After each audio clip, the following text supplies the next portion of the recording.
Hey Switchheads, hope you're all well. Kanan here, and welcome to my review of Drive-By. But can this PvP carnage of a driving game make it onto the Wall of Fame or the Wall of Shame? Or maybe somewhere in the middle. And just before we delve into whether you should be buying this game or not, hit that link down below, take yourself to our Discord page, where we do plenty of streaming, and you can just come for a chat if you wish. We are friendly peeps. And as usual, if you like any of my content, you know what to do. Gameplay.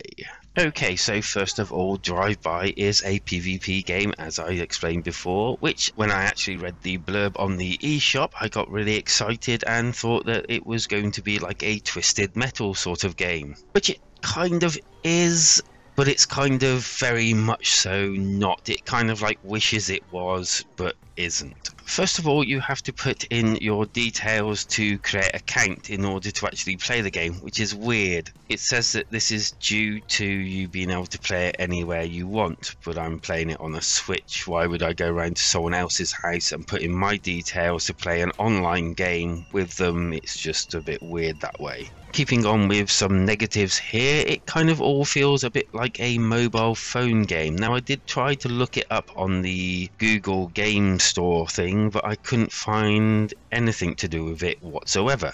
And so with that behind us, let us have a look at the actual game itself. So, first, some actual basics about the game. These are the controls. They work quite well. The car is very lightish, kind of like a certain Rocket League type game. The game has 3 modes: a delivery battle, where you have to collect some boxes and deliver them to certain people around the map whilst trying to fight off your opponent, and the person that manages to do the most and obviously gain the most wins the actual match. And then there's Payday, which is simply put, you grab as much money as you can from piles of money lying around and try not to get killed or hurt by other characters, whereas they can take your money off you if they do, and the person with the most at the end wins.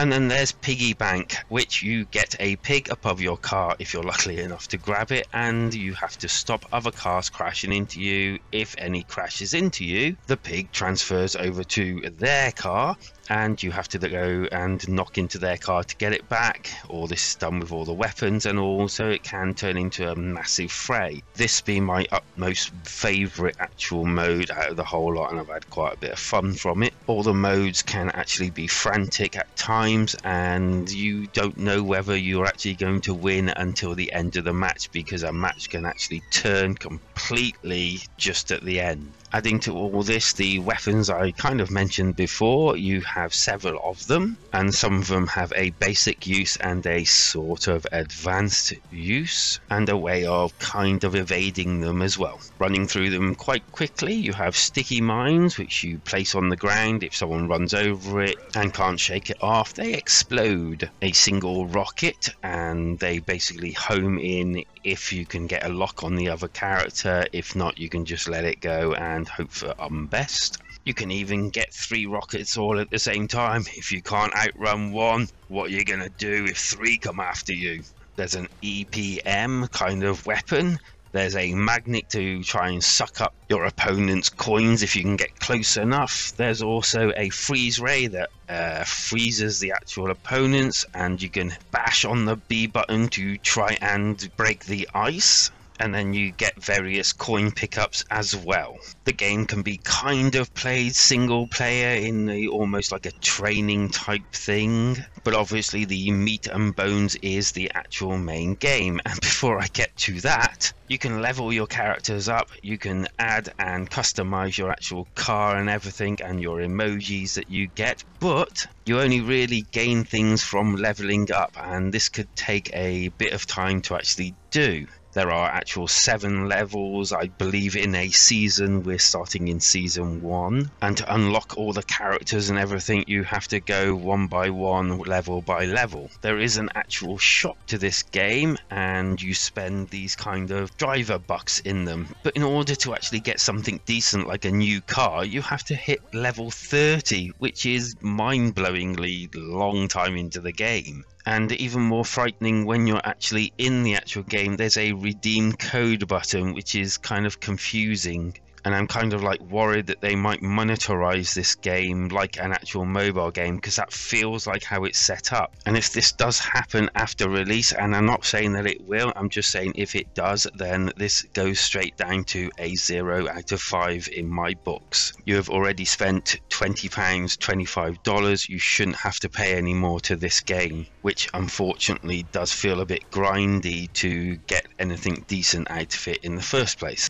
Now, with that all said and done, and I'm not going to go into any more of it, let's have a look at the actual gameplay itself. And so, as you can see, we have a practice, a join game, which is cool because you can just have a load of friends and all play under the same code, so no one else can get into your games. And then there's custom games where you can pick and choose what you want, and I spent most of my time under quick play. Tap on it, hit ready, and you're on your way to a game. Then it'll ask you to pick what mode you actually want to play, then randomly select one that people have picked, and then you're into the actual game. Gameplay is definitely not quite Twisted Metal, which I think they were trying to go for, but the game does actually play a lot more fluidly than I actually thought. Each game can also, as I've said before, be quite frantic, and also you're not really decided who's going to win right until the actual end of the game, because several times I have been last or second from last and come back into first place, winning the actual game itself. I will also point out that I initially didn't like this game when I first played it, but it's kind of grown on me the more and more I actually play. Which brings me nicely onto the graphics of the game. They are basic. After seeing a trailer, which I don't think was for the Nintendo Switch, I kind of thought, wow, this is going to look alright. After actually playing the Nintendo Switch version, the graphics are really basic. They're your lots of kind of squares with hardly any detail within them. And the levels all seemed rather samey as well. Nothing really going on, nothing special. I found some really weird things within the actual levels, like you can knock over trees which will bounce back up, but you'll just phase straight through the lampposts in the game. The audio is okay, it's not that bad. The soundtrack isn't too bad or intrusive, and it just plays along. And weirdly enough, I didn't feel like turning it straight down, which is a good thing, I suppose. The actual sounds while you're in the actual game are okay, nothing really too bad. Everything does what you think it's going to do, explosions, skidding, that sort of thing. And whilst you're actually in the menus, it feels even more like a mobile game.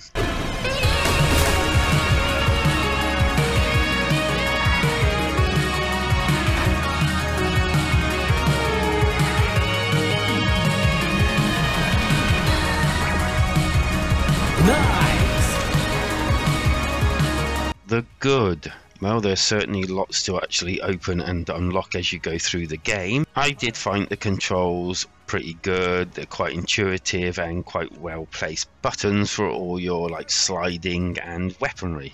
I never had to wait very long for an actual match, which is also quite good. The bad. The look and feel of this game really feels like a mobile game, 100%. I was surprised when I couldn't find it on the actual shop, as in the Google store.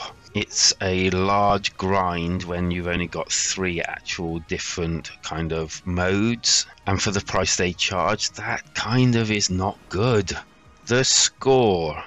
I think personally this is a bit overpriced, especially as personally I got a bit of fun out of actually playing it online with randoms. I think the meat and pie of this actual game is playing it with your friends, and if you have to all cough up that's about £100 just so that you can all play together as one team. I think I'm going to have to score this game as a 3 out of 5, and it's kind of like a middling type of 3 out of 5 and only just. I know that the game is going to be done in seasons by the looks of it, and they're going to add hopefully more things into the actual fray for you to level up with, but damn, that's a big ask for 3 modes. Now, if they actually add more modes at a later date or come out and say that they're going to add more modes, then I would be slightly more feeling better about the game. And as for my alternative, well, I'm going to mention another way overpriced game at launch time, and that's Burnout Paradise, one of my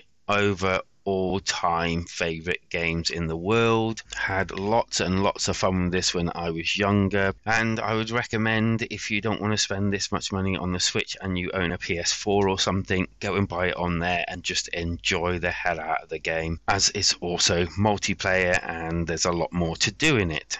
And with that, hope you've enjoyed the review. It's been a long one, but I had a lot to explain for this game. Any comments, leave it down in the comments section. That's where it belongs. Are you going to pick it up? Are you going to leave it? Better still, come and join us in Discord, where you can join in any of our streaming, or you can just come for a chat, because we like to do that as well. And of course, if you've enjoyed any of my content, I don't think I need to tell you what to do, because you already know what to do. Because life is better when we switch together.